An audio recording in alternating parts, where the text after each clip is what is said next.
Although T-drill can mechanically form T-fittings in stainless steel as well as copper, all the way up to a 34-inch outlet on a 60-inch run, this training video will demonstrate the correct way to operate a T-drill on copper tube of up to 4-inch diameter. It does not matter whether it is a model T-50, which has not been made since 1987, or the newest generation, the T-60. The basic operation is the same. All models are widely used to mechanically form T-fittings on plumbing, HVAC, refrigeration, fire sprinkler, and service projects. Both new construction and repiping are valid applications. If your T-drill is a model T-50, T-55, TD-55, or T-60, it will mechanically form T-fittings from 1/2 inch by 1/2 inch up to 4 inch by 2 inch on M, L, or K copper tubing. Line size Ts are possible from 1/2 inch to 2 inch with the models we just mentioned. At the end of this training video, instruction will be given on the use of the models T-35, which have a maximum size capability of 2 by 1 1/4 inch Ts. Each carrying case includes all the components required to mechanically form the T-fitting sizes previously mentioned. This video is also included in the case. In addition to the training video, there are 3 other ways to refresh your memory on how to properly operate the T-drill. In the lid of each case is a capacity and instruction chart. Refer to the appropriate legend number and follow the instructions. The instruction manual can also be referenced, or call the service department at T-drill toll-free at 1-800-554-2730. Although T-drill heads come from the factory pre-adjusted, at some point an adjustment of the forming pins will be necessary. This is made easier by the use of the sizing gauges. The size of the T-drill head is stamped on the bottom of the base plate. The sizing gauge and rings will also have dimensions marked on them. The cutting edges of the T-drill heads are very sharp, so use caution. To adjust the forming pins, first extend them to their fully open position by holding the T-drill head in one hand and pushing the drill core up, turning it to the right. When the forming pins are fully extended, turn the T-drill head over and, using the 3mm hex wrench provided with the T-drill package, loosen the 2 set screws on the back of the T-drill head 1/2 turn. By holding the base plate stationary and turning the cone-shaped cover just slightly, you can see how the forming pins extend and retract for adjustment. Retract the forming pins about halfway. Now place the T-drill head, with the pins only partially extended, into the appropriate gauge. Turn the base plate clockwise while holding the cone-shaped cover in a stationary position. At this point, the forming pins should be pressing tightly against the sides of the gauge. While keeping tension on both the base plate and the cone-shaped cover to eliminate any springback, tighten the set screws using the 3mm hex wrench. Do not over-torque the set screw when tightening. Once this adjustment is made, another should not be necessary for several hundred outlets.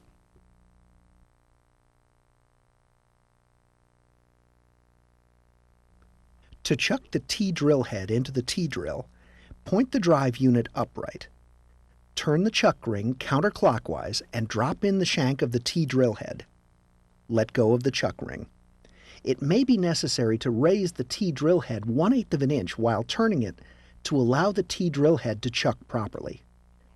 It will make an audible click when it chucks. If the forming pins on the T-drill head are not already extended, pull the cone-shaped cover back towards the drill core and turn the T-drill head to the left or counterclockwise to extend the forming pins. Use the T-drill lubrication applicator to put a small amount of lubricant on each forming pin and each cutting surface.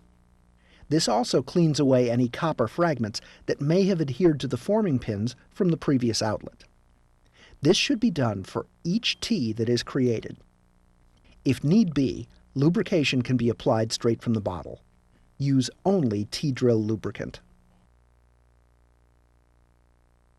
To center the T-drill on the copper tube, Place one support foot on either side of the tube and twist the T-drill to the left.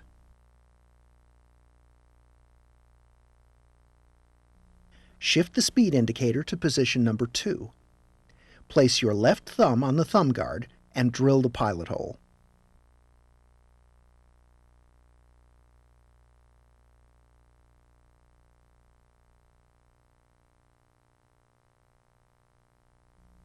After the drill stops, pull back on the T-drill head and turn it counterclockwise. This extends the forming pins. You will hear an audible click when the forming pins are fully extended. For some size outlets, the instruction chart will tell you to use the slow speed. Engage the feed mechanism. It may be necessary to bump the trigger in order to engage this lever. The power legs will push away from the tube as the outlet is automatically formed.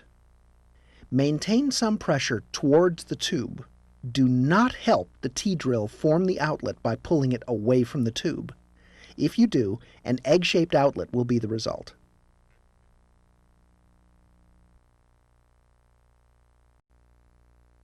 To comply with code and specification, ream or deburr the branch tube.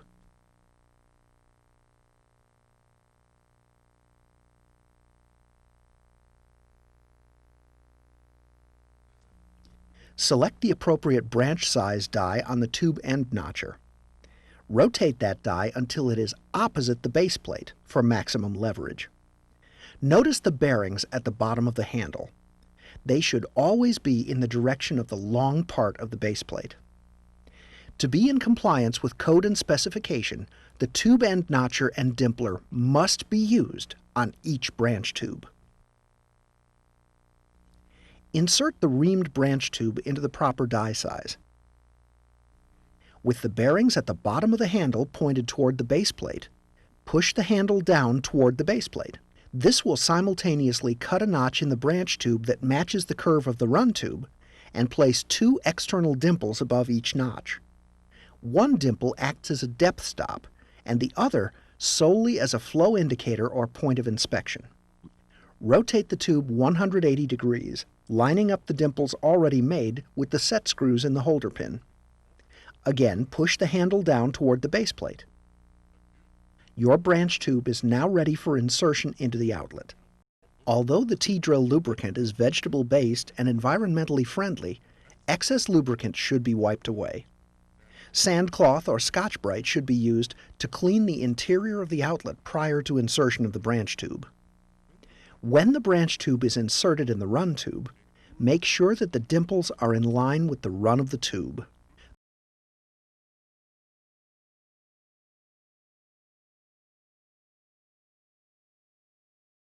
The first dimple, which acts as a depth stop, rests on top of the rim of the outlet that has been mechanically formed.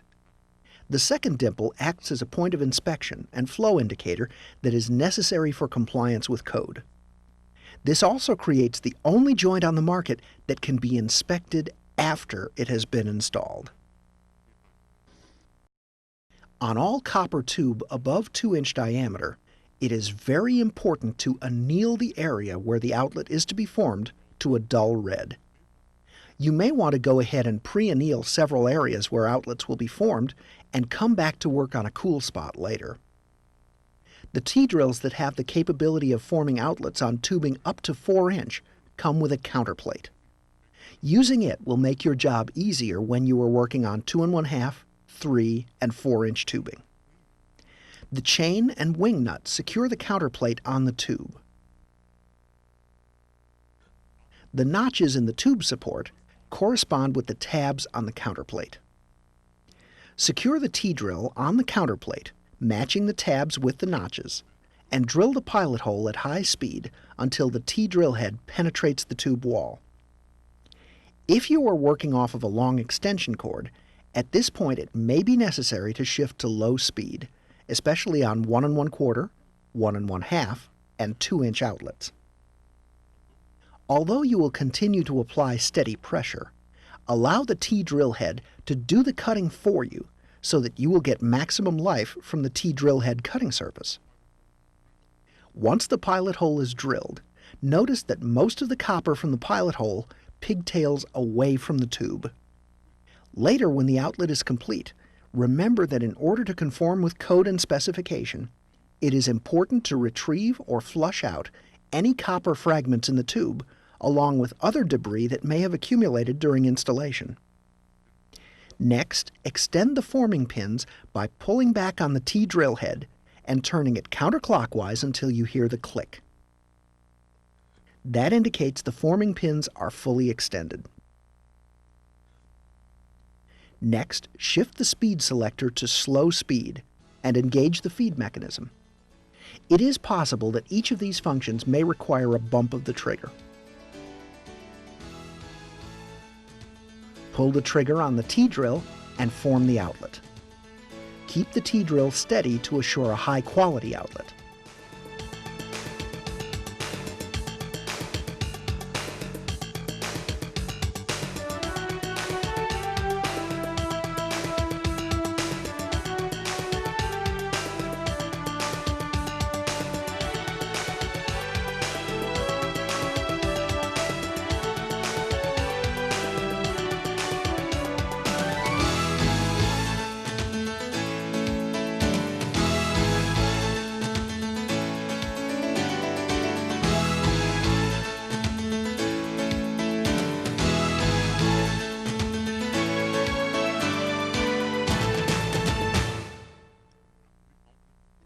After the outlet is formed, wipe off excess lubrication and use sandcloth or Scotch-Brite to clean the T.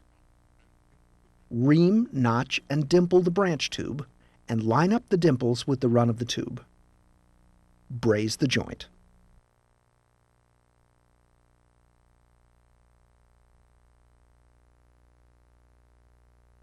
If an outlet larger than 2 inch is needed, or if you need to work on copper tubing over 4 inch, the plus 100 is the answer. It will form outlets 2 inch to 4 inch on M, L, or K copper, 2 1/2 inch to 8 inch in diameter. When a 1/2 inch or 3/4 inch T is needed in 2 1/2, 3, or 4 inch tube, it is necessary to form a 1 inch T and then notch and dimple a 1 inch by 1/2 or 3/4 inch fitting by copper reducer. The reason for this is that the clearance between the forming pins and the cone-shaped cover on the 1/2 and 3/4 inch T drill head is less than the tube wall thickness. The models T-35 operate in the same manner as the models you just learned to use, with just a few exceptions. First, these models have one speed, fast.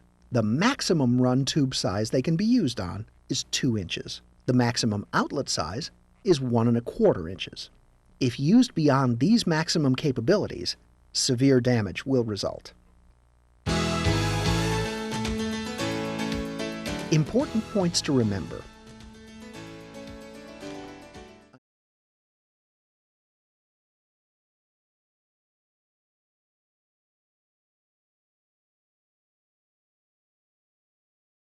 Anneal the area where the outlet is to be formed on all tube over 2 inches. Use the counterplate on all tube over 2 inches. Lubricate T-drill heads before drilling each pilot hole and forming the outlet. Use a 1 inch fitting by copper reducer when forming a 1/2 inch or 3/4 inch outlet on 2 1/2 inch, 3 inch, or 4 inch tube. Ream the ends of all branch tubes for compliance with code and specification. Notch and dimple all branch tubes for compliance with code and specification. Braze all joints created by your T-drill. Flush all lines for compliance with code and specification. Send your T-drill heads only to T-Drill Industries Incorporated for resharpening. For additional assistance, call T-Drill toll-free at 1-800-554-2730 or visit our website at www.t-drill.com. And thank you for using T-Drill.